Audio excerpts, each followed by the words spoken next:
واقعہ سلطان صلاح الدین ایوبی قسط نمبر 285 اپنا اسلامک اسٹوڈیو عاشق کس مرض کی دوا ہے؟ تیسرے نے کہا کیا وہ عمرو درویش کے دل کا حال معلوم نہیں کر سکتی؟ یہ تو ہو ہی نہیں سکتا کہ یہ لڑکی بھی عمرو درویش کی سازش میں شریک ہو گئی ہو۔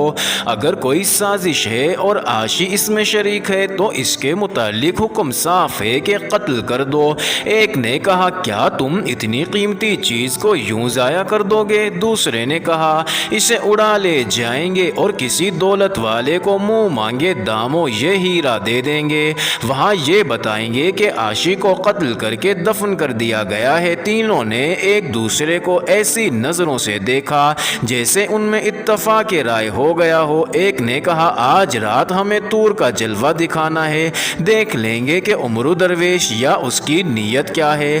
رات کو ہم میں سے ایک کو عاشق کے ساتھ رہنا ہوگا، کہیں ایسا نہ ہو کہ لڑکی ہاتھ سے نکل جائے۔ ناظرین انہوں نے طے کر لیا کہ رات عمرو درویش اور عاشق کے ساتھ کون ہوگا؟ 4 آدمی کافی ہوں گے۔ علی بن سفیان نے کہا میں عمرو درویش کے ساتھ ہوں گا۔ تم سب نے ان 3-4 آدمیوں کو پہچان لیا ہے جو عمرو درویش کی حمایت میں بول رہے تھے۔ یہ تمہارے علاقے کے وہ مسلمان ہیں جو سوڈانیوں کے لیے کام کر رہے ہیں۔ عمرو درویش نے مجھے انہی کے متعلق بتایا ہے کہ وہ قاتلوں کے گھیرے میں ہیں، انہیں نظر میں رکھنا، ضرورت پڑے تو ختم کر دینا، لیکن زندہ پکڑنا زیادہ بہتر ہوگا۔ ناظرین اس وقت علی بن سفیان ایک مسجد میں بیٹھا تھا، امام اسی مسجد کا تھا۔ علی بن سفیان نے اپنا بہروپ اتار دیا تھا، اس نے مسجد میں ہی رات کے لیے اپنے آدمیوں کو مختلف کام بانٹ دیے اور کہا مجھے جو شک تھا وہ صحیح ثابت ہوا ہے، مجھے امید ہے کہ رات کو بھی مجھے کامیابی ہوگی۔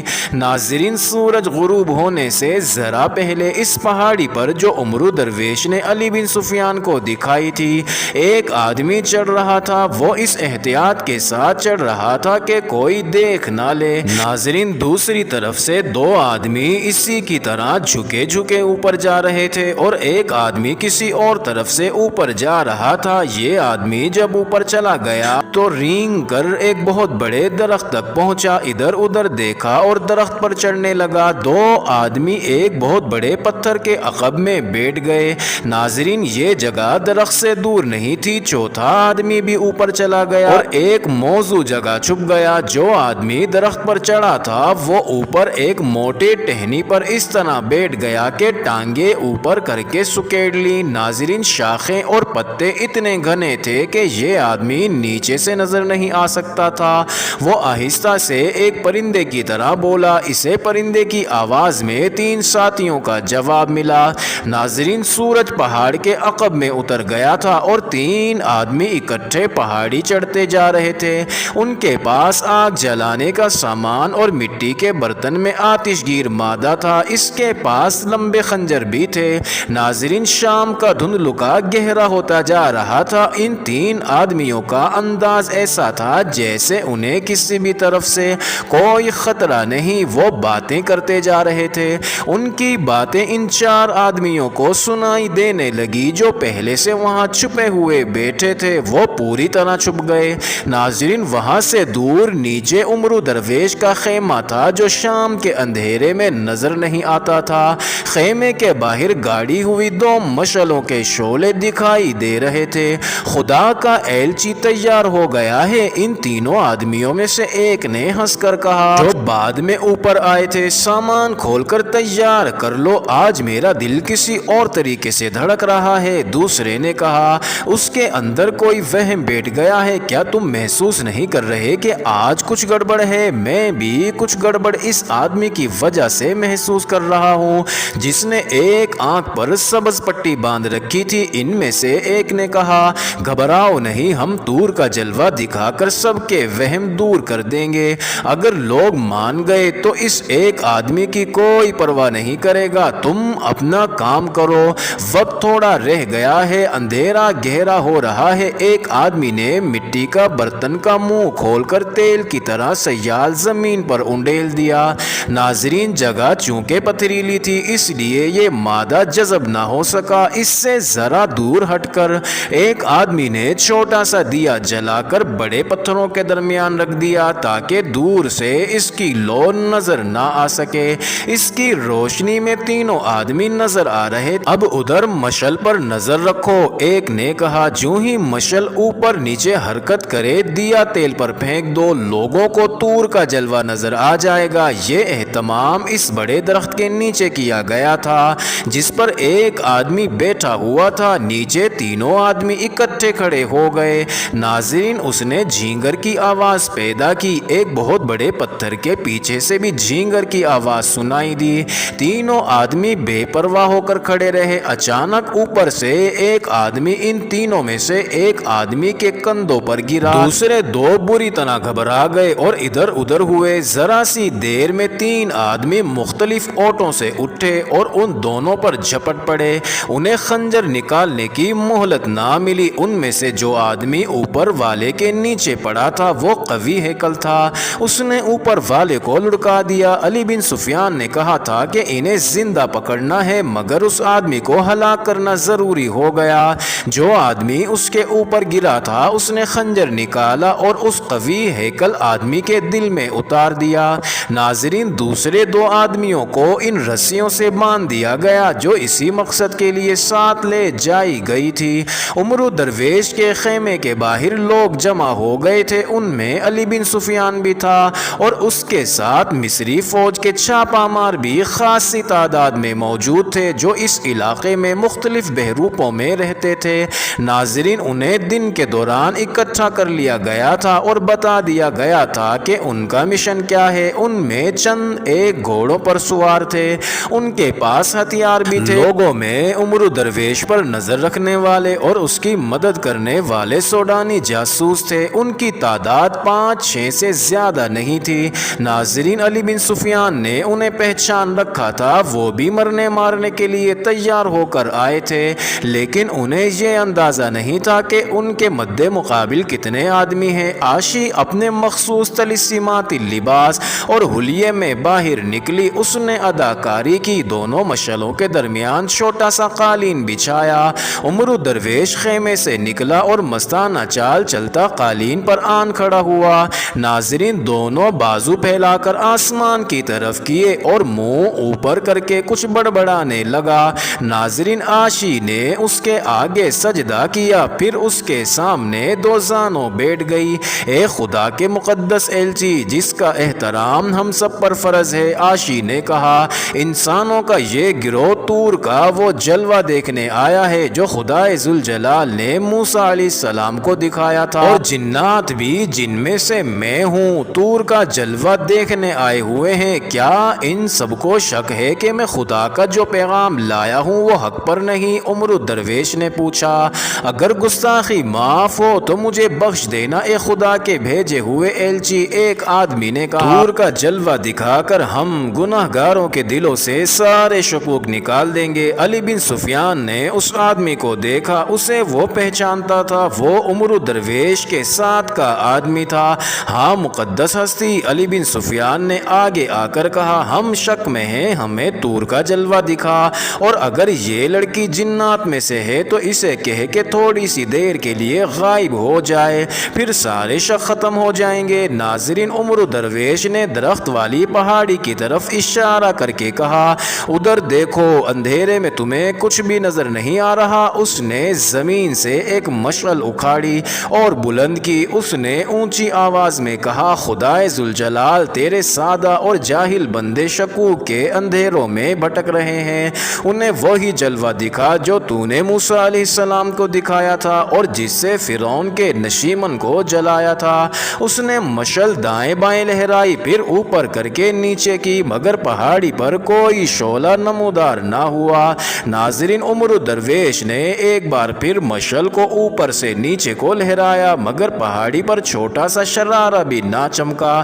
ناظرین، پہاڑی پر عمرو درویش کا ایک آدمی مرا پڑا تھا اور دو رسیوں سے بندھے ہوئے تھے، وہ علی بن سفیان کے 4 آدمیوں کے قبضے میں تھے۔ انہیں وہاں سے عمرو درویش کی مشعل کی حرکت نظر آ رہی تھی۔ کسی نے کہا، آج کسی کو طور کا جلوہ نظر نہیں آئے گا۔ سب نے قہقہ لگایا، آج طور کا جلوہ نظر نہیں آئے گا۔ علی بن سفیان نے بلند آواز سے کہا۔ وہ عمرو درویش سے مخاطب ہوا، عمرو درویش اگر تو آج پہاڑی سے شعلہ اٹھا دے تو میں خدا کی بجائے تیری عبادت کروں گا۔ ایک آدمی نے خنجر نکالا اور علی بن سفیان کی پیٹھ کر طرف سے آگے کیا۔ وہ 2-4 قدم آگے گیا ہوگا کہ پیچھے سے ایک بازو اس کی گردن کے گرد لپٹ گیا۔ کوئی بھی نہ دیکھ سکا کہ ایک آدمی خیمے کے عقب سے خیمے کے اندر چلا گیا ہے۔ اس نے خیمے میں سے عاشی کو پکارا، عاشی اندر آ گئی۔ فوراً نکلو، اس آدمی نے عاشی سے کہا،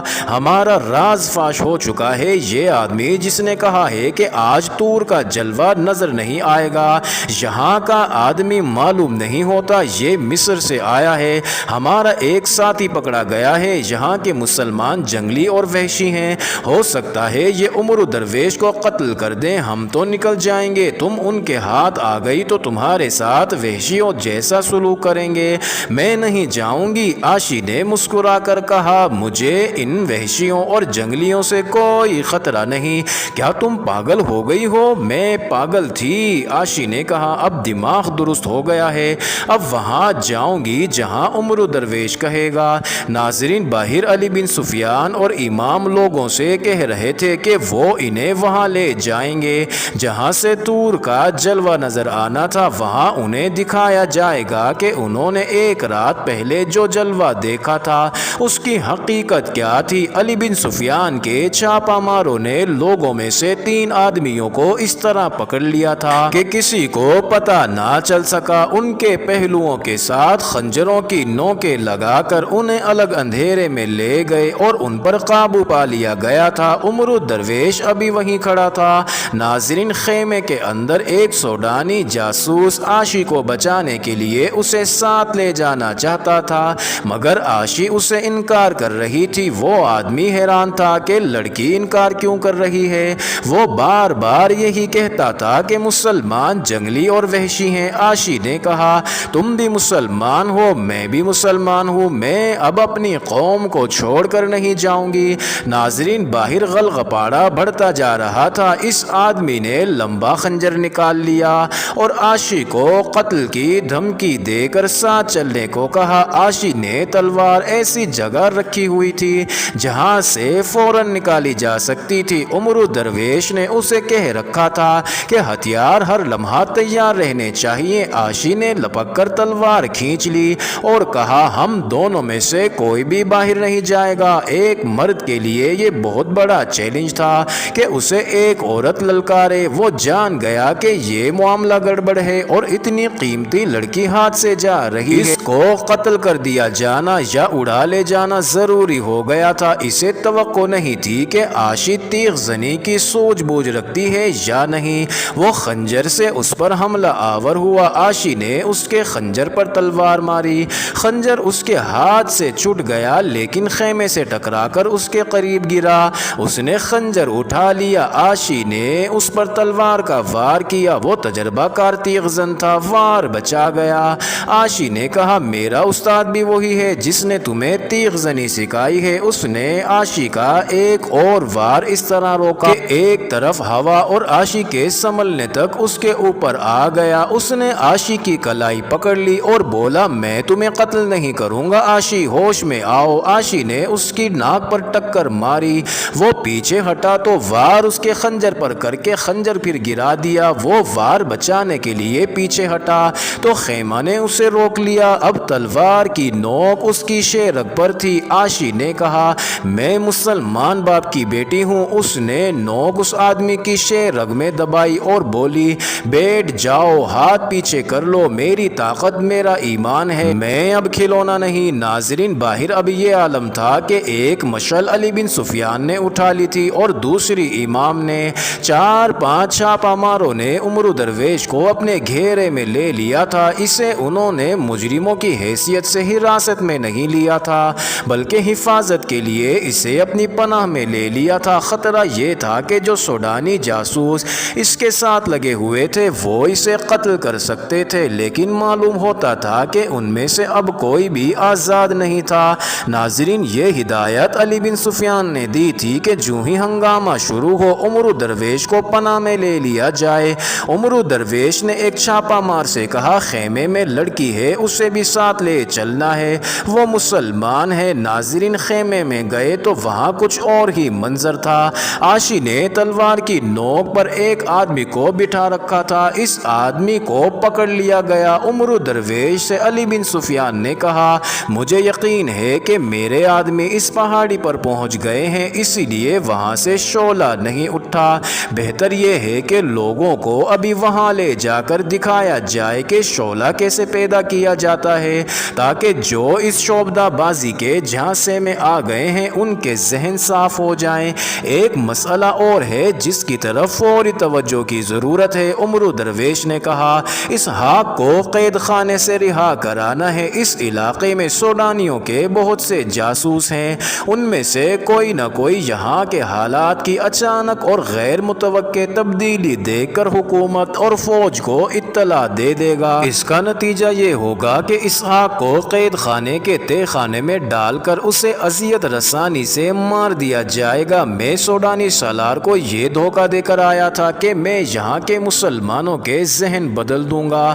میں نے قید خانے میں اسحاق کے ساتھ بات کر لی تھی اور اسے بتا دیا تھا کہ میں سوڈانیوں کی بات مان لیتا ہوں اور اپنے علاقے میں جا کر چند دن ان کی مرضی کے مطابق کام کروں گا۔ میرا ارادہ تھا کہ یہاں آ کر لوگوں کو درپردہ بتاؤں گا کہ میرا اصل مقصد کیا ہے۔ میرا ارادہ یہ بھی تھا کہ قاہرہ بھی اطلاع بھجوا دوں گا اور اسحاق کو فرار کرانے کی بھی کوئی صورت پیدا کروں گا۔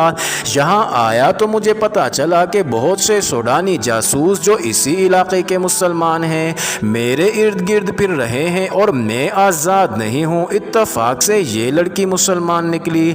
اس نے عاشی کے ماضی کے متعلق سب کو تفصیل سنائی اور کہا مجھے امید نہیں تھی کہ میں اپنے مقصد میں کامیاب ہو جاؤں گا، میں بہت پریشان ہوں۔ ہمارے مسلمان بھائی اس قدر سادہ اور جذباتی ہیں کہ میری باتوں اور شعبدہ بازیوں کے قائل ہوتے گئے۔ مجھے کچھ سمجھ نہیں آ رہی تھی کہ میں کیا کروں۔ میں ہر لمحہ سوڈانی جاسوسوں کی نظر میں رہتا تھا۔ خدا نے میری نیت کی قدر کی اور آپ کو بھیج دیا۔ اس نے علی بن سفیان کو بتایا کہ اس نے کیا سوچا ہے۔ ناظرین علی بن سفیان نے اس کی اسکیم پر غور کیا، کچھ رد و بدل کی اور اسے کہا کہ وہ 2 چھاپا ماروں اور عاشی کے ساتھ اسی وقت روانہ ہو جائے اور اسحاق کو رہا کرائے۔ ناظرین علی بن سفیان نے اسے بتایا کہ وہ لوگوں کو اس پہاڑی پر لے جائے گا اور انہیں بتائے گا کہ طور کے جلوے کی حقیقت کیا تھی۔ عمرو درویش 2 چھاپا مار اور عاشی اسی وقت گھوڑوں پر روانہ ہو گئے۔